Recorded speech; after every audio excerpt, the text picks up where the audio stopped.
how-tos. The most important thing when it comes to breath is posture. If you have any kind of a forward hunch, your bones of your ribs and your spine are actually collapsing onto your lungs. If your lung is like a balloon, that means it can't fully expand. You can't take in as much oxygen, and oxygen is energy. So when we have poor posture, we have poor breath, which leads to poor health. Lift your chest, pull your shoulders back, let your palms face up. This brings an external rotation to your shoulders, which takes that internal pressure off your lungs and allows for fuller breaths. Once you have proper posture, it's important to breathe fully.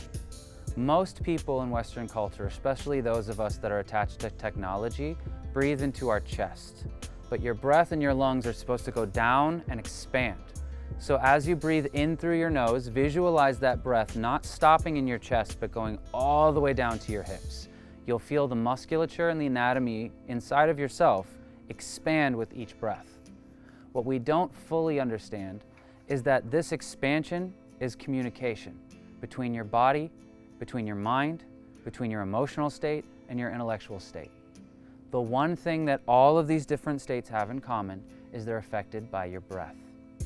When you breathe in through your nose, you bypass the digestive system, and your olfactory system, which is the smell receptors in your nose, tied directly to the limbic system in your brain, tells your brain you're safe, you're calm.